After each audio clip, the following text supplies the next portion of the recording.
সমবায় নির্বাচনেও কেন্দ্র বাহিনী মোতায়েন। দীর্ঘ টালবাহানার পর সুপ্রিম কোর্টের নির্দেশে কেন্দ্র বাহিনী মোতায়েন করে নির্বাচন করানো হচ্ছে। পশ্চিমবঙ্গে বেশ কয়েকটি সমবায় সমিতি নির্বাচনে গন্ডগোল সৃষ্টি হয়, যার জেরে কেন্দ্র বাহিনী দিয়ে ভোট করানোর নির্দেশ দিয়েছে সুপ্রিম কোর্ট। সমবায় নির্বাচনে এই প্রথম শুভেন্দু অধিকারীর গড়ে কেন্দ্র বাহিনী মোতায়েন করে ভোট গ্রহণ শুরু হয়েছে। পূর্ব মেদিনীপুর জেলার কন্টাই কোঅপারেটিভ ব্যাংকের নির্বাচন রয়েছে এই দিন। এই সমবায় নির্বাচনকে ঘিরে তৃণমূল ও বিজেপির সমানে সমানে টক্কর চলছে। সেই সঙ্গে কোনো কোনো জায়গায় তৃণমূলের গোষ্ঠী কোন্দল দেখা দিয়েছে।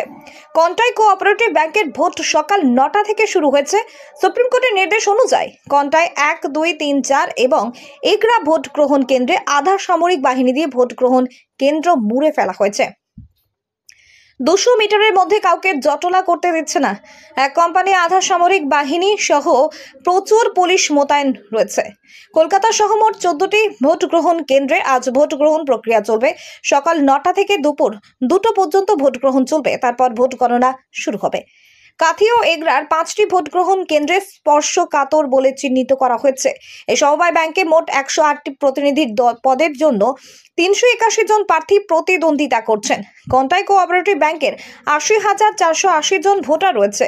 এদিন সকাল 9টা থেকে দুপুর 2টো পর্যন্ত চলবে এই ভোট গ্রহণ, তারপর দুপুর 2টোর পরে ভোট গণনা শুরু হবে। সমবায় সমিতি নির্বাচনের দায়িত্বে 1025 জন সরকারি কর্মী নিযুক্ত করা হয়েছে। যাতে কোনো অপ্রীতিকর ঘটনা না ঘটে তার জন্য মোতায়েন থাকবে রাজ্য পুলিশ ও এক কোম্পানি আধা সামরিক বাহিনী। তৃণমূল, বিজেপির সহ অন্যান্য দলের প্রতিনিধিরা চাইছেন নির্বিঘ্নে ভোট হোক। এখন দেখার বিষয় কেন্দ্র বাহিনী দিয়েও নির্বিঘ্নে কি ভোট হবে। আমরা খুশি।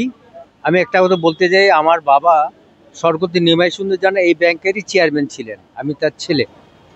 এতদিন ভোট হয়নি, আমরা ভেতরে ভেতরে খুব দুঃখ পেতাম। একটা সুন্দর প্রতিষ্ঠান এভাবে রাজনীতি হয়ে গিয়ে বন্ধ হয়ে যাবে।